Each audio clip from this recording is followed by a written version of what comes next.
Uno de los 3 miembros del gabinete de guerra de Israel renunció a su cargo y dejó el gobierno de coalición que creó el primer ministro Benjamin Netanyahu desde los ataques de Hamas. Se trata de Benny Gantz, exministro de guerra y antiguo opositor de Netanyahu. Aunque su partido no tiene mayorías en el Parlamento, por lo que no es una amenaza inminente para el gobierno del premier israelí. Rodolfo Asomosa nos cuenta más en el siguiente informe. Benny Gantz, una de las figuras más emblemáticas del gabinete de guerra de Israel, ha renunciado. El líder centrista del Partido de Resiliencia de Israel había amenazado con su dimisión del gabinete de guerra si el primer ministro no presentaba su plan para Gaza una vez terminada la guerra. Una advertencia que se ha convertido en realidad. Lamentablemente, Netanyahu nos está impidiendo avanzar hacia una verdadera victoria, que es la única justificación del conjunto y doloroso costo de la guerra. Es por eso que hoy abandonamos el gobierno de emergencia, con el corazón afligido, pero con confianza plena. El gobierno estadounidense considera a Gantz como una alternativa al primer ministro Benjamin Netanyahu, quien ha liderado la mortífera guerra en Gaza después del ataque de Hamas del 7 de octubre y ha mostrado resistencia a los llamamientos para alcanzar un alto al fuego. En 2011 fue nombrado jefe de Estado Mayor, cargo en el que lideró 2 guerras en 2012 y 2014. Su renuncia no provocará el colapso de la coalición de derecha y extrema derecha de Netanyahu, ya que esta tiene una mayoría parlamentaria.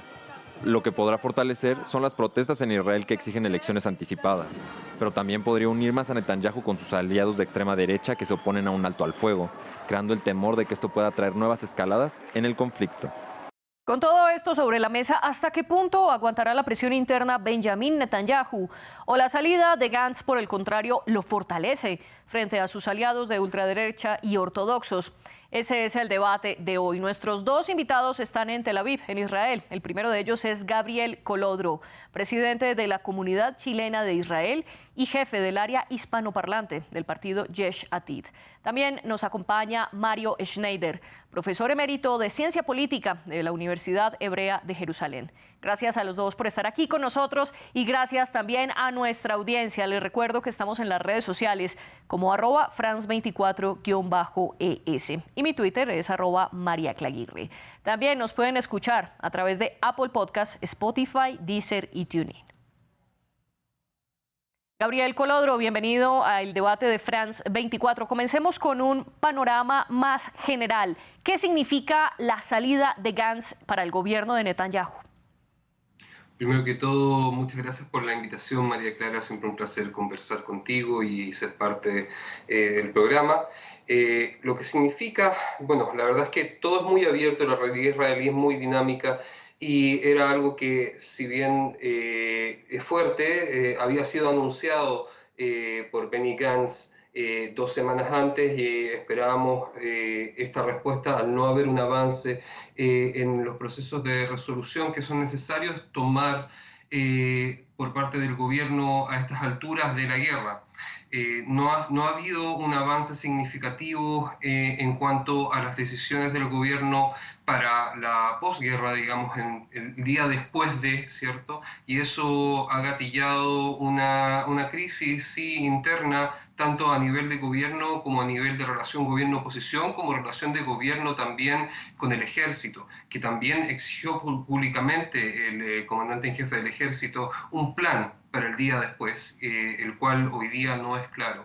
Y esto responde justamente a lo que yo puedo firmemente decir como miembro del partido Yesh Atid, que hemos venido denunciando desde el comienzo de la guerra, de que no hay un plan de trabajo y eso ha sido justamente una de las razones más difíciles, una de las razones que han dificultado el avance del progreso tanto de las negociaciones para traer a los secuestrados de vuelta, que finalmente es el fin mayor de esta guerra. Esa es la imagen de victoria que todos los israelíes queremos ver a los secuestrados de vuelta en Israel con sus familias, en sus casas, y lamentablemente vemos que hay facciones dentro del gobierno que priorizan otras agendas a las que el primer ministro responde lamentablemente con mayor apertura, lo que ha impedido justamente el avance de ciertas acciones. Sin embargo, hay matices siempre.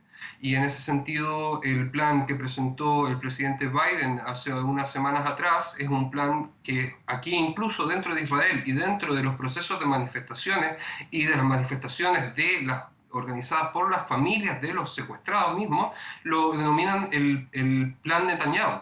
Entonces, al denominarse así, se entiende, todos entendemos que es un plan que fue aprobado por Benjamin Netanyahu y que no sabemos realmente si es un plan que realmente quiere avanzar. Eso es lo que demuestra el haberlo presentado y el haberlo avanzado. Sin embargo, internamente, dentro de su coalición, vemos diferencias importantes que generan, entre otras cosas, la salida de Benny Gantz, de este gobierno, entre comillas, de unidad que finalmente demostró no ser lo que se prometía en un comienzo. Usted mencionó dos cosas. Por un lado, el plan que propuso Gantz y por el otro lado, la propuesta de un cese al fuego que puso sobre la mesa el presidente estadounidense Joe Biden para llegar a un acuerdo entre Hamás e Israel. Más adelante vamos a analizar este segundo punto, pero sobre el primero, para comenzar a hablar de esto, le doy la bienvenida también a Mario Schneider. Gracias por estar con nosotros en este programa de France 24. Ese plan que mencionaba Gabriel y que propuso Benny Gantz tenía 6 puntos, incluidos, por ejemplo, quién iba a gobernar Gaza después de la guerra. Lo que proponía Gantz era que, por ejemplo, la autoridad palestina que gobierna en Cisjordania se hiciera cargo de Gaza, algo que es rechazado por Netanyahu. Y también había hablado de un plan claro para retornar los secuestrados, los cerca de 120 secuestrados que siguen en poder de Hamás, a sus hogares, devolver los israelíes desplazados también a sus hogares y avanzar en la normalización de las relaciones con Arabia Saudita, entre otros puntos. Mario, ¿qué opina usted de este plan que puso Gantz sobre la mesa? Bueno, el plan es muy interesante y ojalá se pudiera lograr, pero me parece que hay algunos puntos que son más ideales que reales, en el sentido de que lo primero que hay que tener en cuenta es que no solo hay una negociación y mucha tirantez, muchos enfrentamientos dentro del gobierno israelí, sino qué opina la contraparte, qué opina Hamás y Jihad Islami, que son los enemigos que tendrían que de alguna manera ser integrados dentro de este plan o, como pretende Netanyahu, ser eliminados, o sea, ser destruidos militar y políticamente, cosa que tras 8 meses de guerra vemos que no es posible hasta el momento. Entonces, de cualquier manera, tenemos una situación muy complicada y no es que este plan sea más o menos práctico que cualquier otro plan, sino que es una declaración política que tiene mucho peso retórico, pero que en el momento de contar los céntimos, de hacer la cuenta de cómo lo vamos a lograr, es muy difícil, muy difícil de lograr. Vea usted lo que está sucediendo con los rehenes. Ya hace 8 meses, la mitad de los rehenes siguen prisioneros de las organizaciones terroristas palestinas, de Hamás, Jihad Islami, y hay quienes dicen que hay otras organizaciones que tienen prisioneros también. Eso no lo sabemos, por lo menos nosotros los civiles, por supuesto que no lo sabemos, quizás la inteligencia militar sí lo sabe, pero ahí tenemos una situación muy complicada. Tome usted en cuenta qué significaría cederle el gobierno de la Franja de Gaza a la autoridad palestina, como existe actualmente, que es una autoridad palestina muy debilitada por muchos factores y por otro lado que contiene niveles de corrupción con los cuales no se podría comenzar a restaurar, reconstruir y rehabilitar todo lo que hay que hacer en Gaza.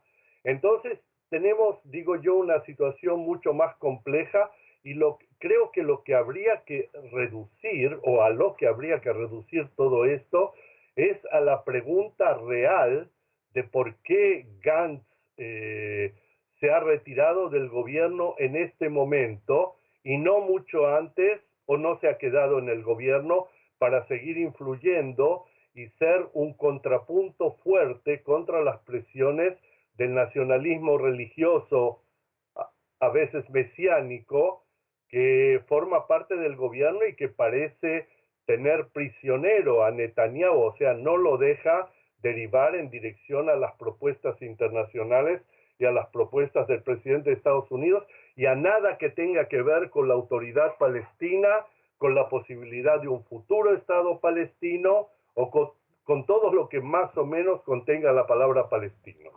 Usted habla entonces que estos grupos de ultraderecha y los grupos ortodoxos tienen prisionero al primer ministro de Israel, Benjamín Netanyahu, en sus decisiones. Aquí simplemente un dato de contexto, y es que Netanyahu necesitó de 5 partidos de ultraderecha y ortodoxos para poder tener una mayoría simple en el Parlamento y quedarse con 64 de los 120 escaños que tiene actualmente. Gabriel, ¿usted coincide con este punto que plantea Mario, que el primer ministro Netanyahu podría ser prisionero de estas decisiones, sobre todo porque ellos ya han advertido que no están de acuerdo con un cese al fuego? Sí, primero que todo aprovecho de saludar a Mario y sí, coincido con su lectura. Creo que ha sido demostrado una y otra vez y lamentablemente esa minoría parlamentaria que representan los partidos extremos como el partido de Ben-Gvir y el partido de Smotrich frente a cualquier solución. No estamos hablando solamente frente al plan presentado por el presidente Biden, sino que frente a cualquier solución que se ha balbuceado en estos 8 meses de guerra, sí, mantienen al primer ministro bajo una presión interna sobre la continuidad de su gobierno. Ahora, es importantísimo, yo creo que a esta altura, asumir que no es lo que quiere ni siquiera la mayoría de la Knesset, ni siquiera la mayoría del Parlamento israelí. De hecho, el líder del partido ortodoxo Ashkenazí hace unos pocos días solamente, en diálogos con los familiares de los secuestrados, transmitió que su partido, por lo menos él y la gente que está a su alrededor, apoyaban esta propuesta de solución y de cese al fuego para poder permitir el retorno de al menos algunos secuestrados a casa lo antes posible. Entonces no es una cosa que es absolutamente adjudicable al tema, digamos, de los partidos religiosos. Los partidos religiosos también tienen ideologías políticas internas que van fluctuando, ¿cierto? No es una derecha dura. De hecho, el origen de algunos de los partidos religiosos tiene que ver más con una izquierda social que con una derecha dura. Y en ese sentido vemos esta diferenciación importante de hacer entre los partidos ortodoxos y los partidos de extrema derecha que representan los movimientos, digamos, de colonos en Cisjordania, que, como decía, representan una minoría. Pero en este caso, por una razón numérica, Netanyahu los necesita para que su coalición siga en pie. Ahora, existen opciones. El partido de Yesh Atid, Yair Lapid, como líder del partido de Yesh Atid, desde el mes de noviembre le ha ofrecido a Netanyahu un colchón. Esto quiere decir, deja fuera del gobierno a estos partidos extremos, deja fuera del gobierno a Ben-Gvir y a Smotrich, y nosotros entramos para darte con nuestros 24 escaños un colchón con el que puedes seguir gobernando y administrar la guerra de mejor manera, porque uno de los grandes problemas internos de Israel desde el 7 de octubre ha sido la administración de la guerra de forma interna, el servicio que han recibido o que no han recibido oportunamente las víctimas del 7 de octubre, las víctimas israelíes del 7 de octubre. Mario, y ¿usted ese cree? Es un tema que... Sí. Mario, ¿usted cree que esta sea una opción posible, que Netanyahu deje de hacer alianzas con estos partidos de derecha y ortodoxos a cambio de unirse, por ejemplo, con el partido de Gabriel Colodro, el Yesed Eid? No, creo que no es tan simple y creo que, sin entrar en futurología ni profecías, creo que no va a suceder por una razón muy simple. Porque Netanyahu es un político con mucha experiencia, con mucha capacidad de maniobra, y él sabe que en el momento de que él cambia la alianza de derecha, se llama en Israel, o sea, ambas derechas, la religiosa y la laica, en el momento que él cambia esta alianza por una alianza con un partido de centro como Yesh Atid, hay futuro, Yesh Atid queda en manos de Yair Lapid y del partido Yesh Atid, que seguramente van a llevar muy rápidamente a un proceso de elecciones que es lo que han declarado durante todo el tiempo. O sea, yo no veo qué le impediría al partido Yesh Atid, junto con el partido de Gantz y el partido de Lieberman y otros partidos, en el caso de que Netanyahu no fuera apoyado por esta coalición de derecha a derecha, llevar a elecciones inmediatas. Pero creo yo que aquí hay dos problemas que ha planteado Gabriel, a quien aprovecho para saludar también, y son los siguientes. Primero, yo no estoy de acuerdo con Gabriel con respecto a las ideologías. O sea, yo creo que tanto los partidos ultraortodoxos como los partidos religiosos nacionalistas son altamente ideológicos. Solamente que entre las ideologías de estos dos grupos hay contradicciones internas también que han sido pospuestas para más adelante porque les interesaba mantenerse dentro de la coalición de Netanyahu, entre otras cosas, por el problema de reparto de los dineros del presupuesto. Por ende, han dejado una parte de sus ideologías que contradicen a la otra parte de la coalición, la han postergado hacia el futuro.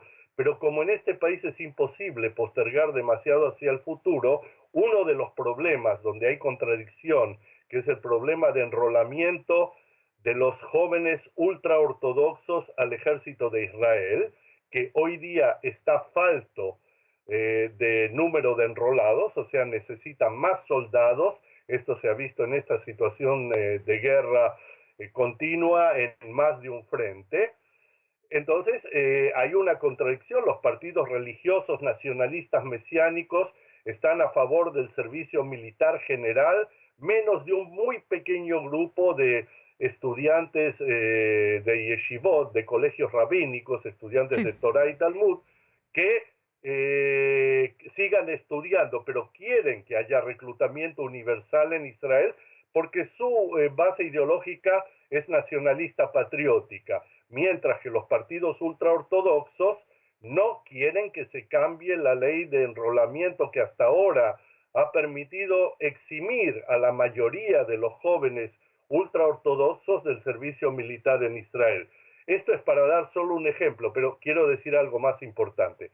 Quiero decir que detrás de todo esto hay un problema básico que en general los analistas no llegan a tocar, y que es que el sistema político israelí está agotado. El parlamentarismo israelí es un parlamentarismo que se encuentra trabado, en el cual en las 5 últimas elecciones los resultados han sido casi los mismos una detrás de otra, y solo en la última Netanyahu logró formar un gobierno porque la líder del Partido Laborista, Merav Mijaeli, hizo un error al no aliarse con el partido de izquierda, Meretz, y entonces quedó Meretz fuera del Parlamento, y ahí está la diferencia de diputados que le permitió a Netanyahu tener el gobierno. El gobierno va Mario. a ser sólido. Sí, perdón. Lo interrumpo porque quiero que volvamos sobre un punto que usted había mencionado antes, y es por qué Benny Gantz renuncia en este momento y no antes, o no quedarse más tiempo. Además, él tenía una gran posición de poder. Cuando Netanyahu conformó el gabinete de guerra, lo conformó con 2 personas más, además del primer ministro israelí, que son Yoav Gallant, el ministro de Defensa, y Benny Gantz, el entonces ministro de Guerra, y el único opositor en un cargo de poder semejante. ¿Por qué entonces cree usted que Benny Gantz renunció en este momento? Bueno, Benny Gantz tenía que haber renunciado de acuerdo a sus declaraciones mucho antes, porque la situación de guerra en este momento, aunque existe el peligro de que se amplíe al frente norte, o sea, que estalle una guerra abierta con Hezbollah, hay una guerra latente de bastante alta presión, pero no hay aún una guerra abierta con Hezbollah.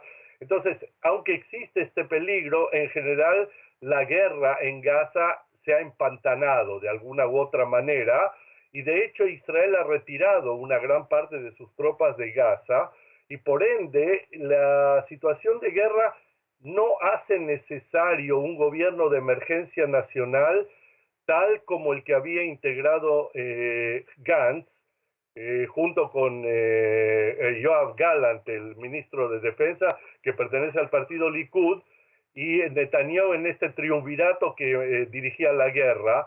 Y la guerra no ha sido bien dirigida, esto está claro, y no solo no ha sido bien dirigida porque no hay un plan real sobre qué hacer al día siguiente, o sea, cuando termine la guerra, no ha sido bien dirigida porque no tiene cara de terminar y porque existe la posibilidad de que se abra otro frente de guerra, Israel se vea envuelto realmente en una situación de emergencia como aquellas que le han sucedido históricamente en el 67, en el 73 y en otras ocasiones. Quiero darle la posibilidad a Gabriel de que pueda responder cuando Mario dice que él no ve posible la opción que usted plantea de que el Likud, que es el partido oficialista de Netanyahu, deje esas alianzas con los ultraortodoxos y los ultraderechistas para unirse al Yesh Atid. Pero también quiero preguntarle, ¿cree usted que ya no se necesita un gobierno de emergencia nacional en Israel como lo plantea Mario y que esta guerra no está bien dirigida? Primero que todo, yo creo que la experiencia y lo que nos ha demostrado Yair Lapid, que su palabra vale, desde el momento que formó el gobierno de cambio hace un par de años, a pesar de tener el partido más grande a nivel de mandatos, se dio bajo compromiso claro a Naftali Bennett la posición de primer ministro, y en el caso desde que hace un compromiso o le hace una oferta a Benjamin Netanyahu de darle un colchón para poder lograr así un acuerdo que permita el retorno de los secuestrados a sus casas, no solamente yo, sino me atrevería a decir que gran parte de la población israelí apoyaría esta oferta y confiaría en la palabra de Yair Lapid, porque justamente ha demostrado que lo que promete lo cumple. Lamentablemente no podemos decir lo mismo de todos los líderes políticos israelíes.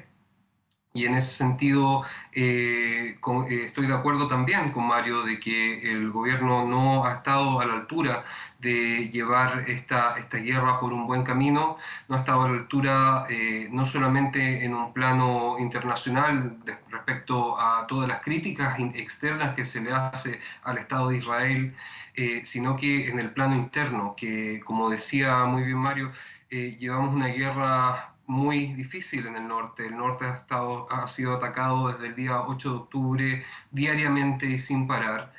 Los ciudadanos israelíes del norte de Israel se sienten absolutamente desprotegidos y abandonados, y da la sensación de que Benjamin Netanyahu ha abandonado por ahora el norte de Israel.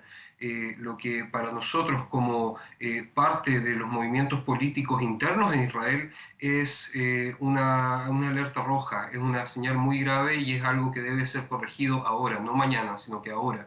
Y es por eso que el partido Yesh Atid está llamando también, como lo hace el líder de Cajol Labán, Benny Gantz, a elecciones anticipadas, porque vemos que la administración de la guerra y la administración del país no es la correcta y puede hacerse mejor. Tenemos suficientes políticos capaces de llevar esta guerra y al país completo de una forma mejor para darle una resolución, no solamente a la guerra, sino que a los aproximadamente entre 120 y 150 mil israelíes que hoy día se encuentran dentro de su país en situación de refugiados.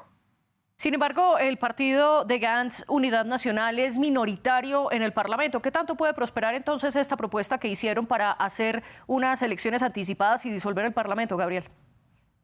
Depende, son varios factores. O sea, ya vimos una reunión la semana pasada entre el partido Yesh Atid, el partido Israel Beitenu de Avigdor Lieberman y el partido de Gideon Sa'ar, que hay que recordar que Gideon Sa'ar salió del mismo Likud y formó el partido Tikva Hadashah hace un par de años. Y esperemos que ahora se una a este movimiento Benny Gantz. Si lo vemos de forma numérica, si bien un poquito, podríamos decirlo, optimista, de forma optimista, solamente lo necesario es que sean 5 miembros del gobierno actual los que decidan retirarse o votar a favor de una moción de no confianza en el gobierno para que se adelanten las elecciones. Y ya vemos las diferencias importantísimas, tanto de forma discursiva como en la capacidad de trabajo que tiene el ministro de Defensa, Yoav Gallant, Y al mismo tiempo también se escuchan voces de otros líderes, tanto dentro del Likud como de partidos ortodoxos, incluso como Shas o Yaduta Torá, que son los dos partidos ortodoxos que son parte del gobierno. Escuchamos voces por aquí y por allá que no están absolutamente conformes con la forma en que Benjamin Netanyahu ha estado manejando la situación de forma interna y externa.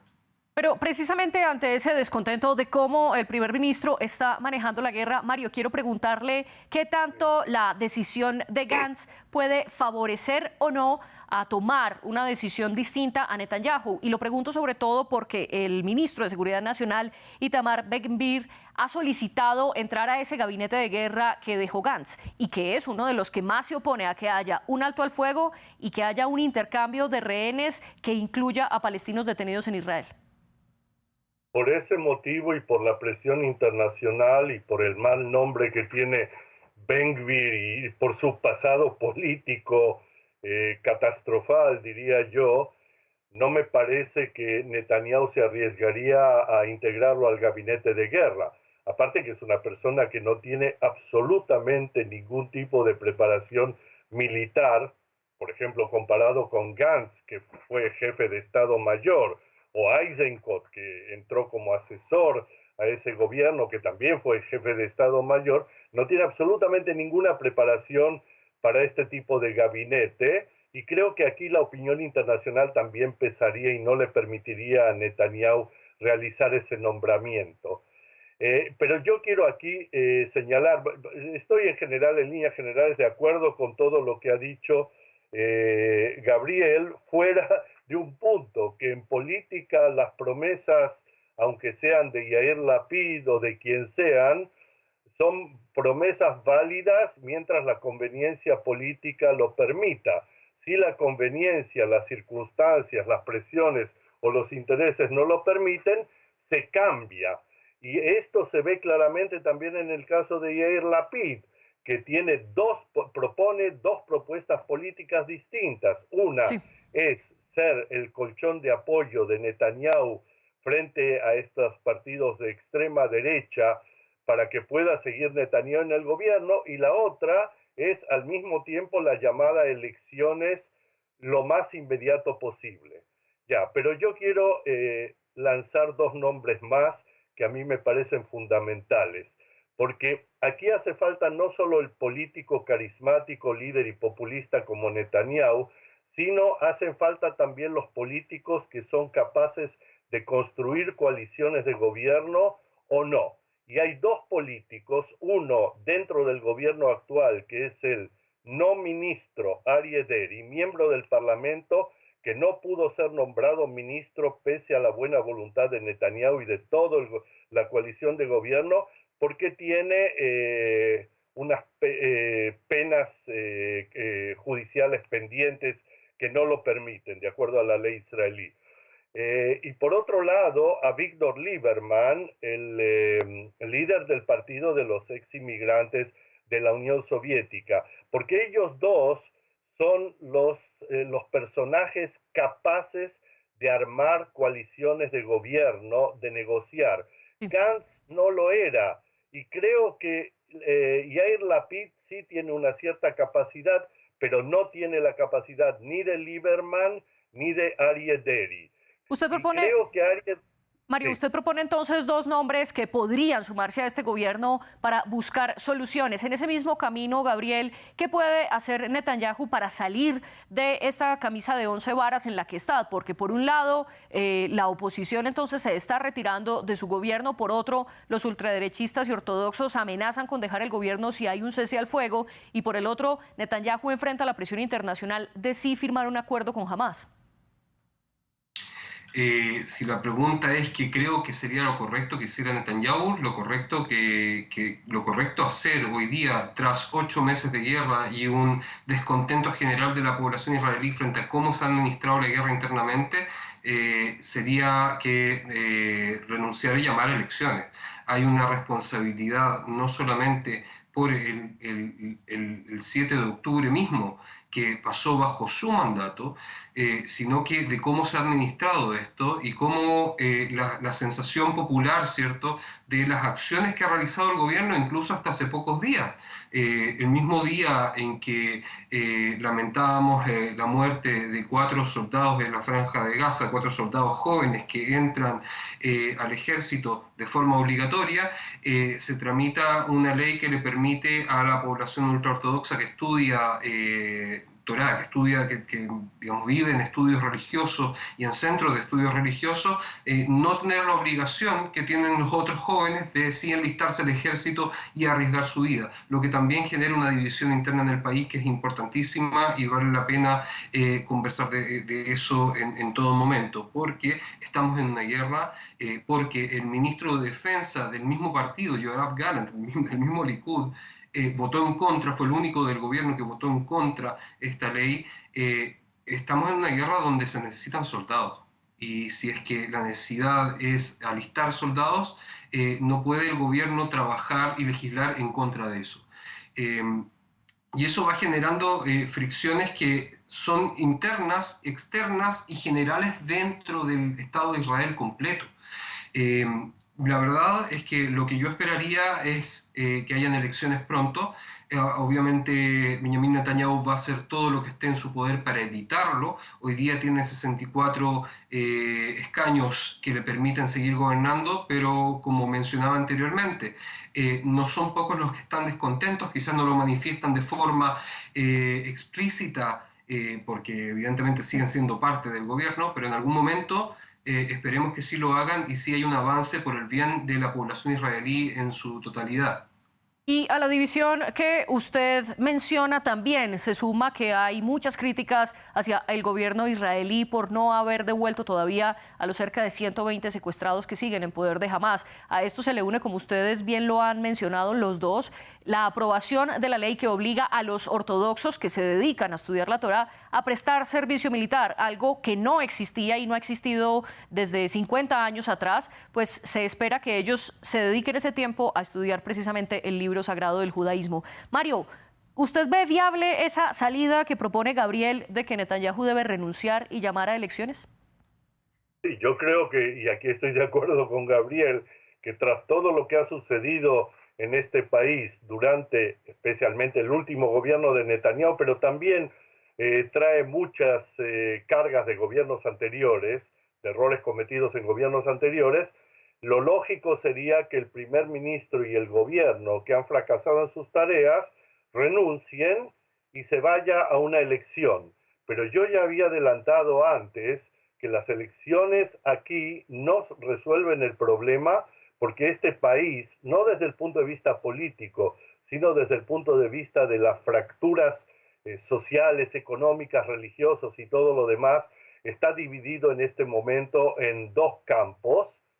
Es necesario, es absolutamente necesario cambiar el sistema de gobierno. O sea, el parlamentarismo israelí tiene que ser de alguna manera moderado para que los partidos pequeños o desaparezcan o tengan menos importancia, y hay una serie de métodos para hacerlo, como subir la valla de entrada al Parlamento o instaurar el voto de desconfianza solo positivo como voto posible de desconfianza en el Parlamento, y hay otros problemas técnicos que son superables. O sea, los cientistas políticos saben cómo y lo que hay que hacer. El problema es que no existe la voluntad de hacerlo, y que para hacer todo esto hay que pasar por el Parlamento, donde todos estos partidos pequeños van a votar contra todo cambio que signifique para ellos un autosuicidio, o sea, que signifique la autoeliminación de la política parlamentaria israelí. Por eso estamos en una encrucijada difícil, pero quizás la profundidad de la crisis en la nueva elección produzca una pequeña mayoría que posibilite de alguna u otra manera algún cambio, no en el sistema judicial, sino en el sistema de gobierno de Israel, porque esta es la base real de todas las crisis que estamos viviendo en los últimos años, y véase como prueba las 5 últimas elecciones. Sí. terminaron trabando al gobierno y al parlamento. Gabriel, muy brevemente, un comentario corto sobre esto que plantea Mario, que va más allá de la propuesta que usted pone sobre la mesa, y es transformar el parlamentarismo israelí. Sí, estoy absolutamente de acuerdo con que es necesario. O sea, hemos sido parte, estoy hablando como partido Yesh Atid, hemos sido parte de este proceso y esta encrucijada que ha generado una situación casi inédita, me atrevería a decir, a nivel mundial, con la frecuencia de elecciones, por la imposibilidad de formar un gobierno duradero y que tenga una agenda positiva para la población israelí completa. De hecho, la formación del gobierno del cambio, que se llamó, que fue en su comienzo dirigido por Naftali Bennett, tenía estas mismas dificultades y se logró llegar a acuerdos muy difíciles para cada partido, justamente por la razón que mencionaba Mario. Creo que sí es necesario, yo creo que la mayoría de los políticos digamos que tienen una sensatez política, entienden la necesidad de realizar estos cambios. Sí. Y la verdad es que espero que se logre hacer, como dice Mario, dentro del marco de las próximas elecciones, que vuelvo a reiterar, espero y esperamos muchos que sean pronto.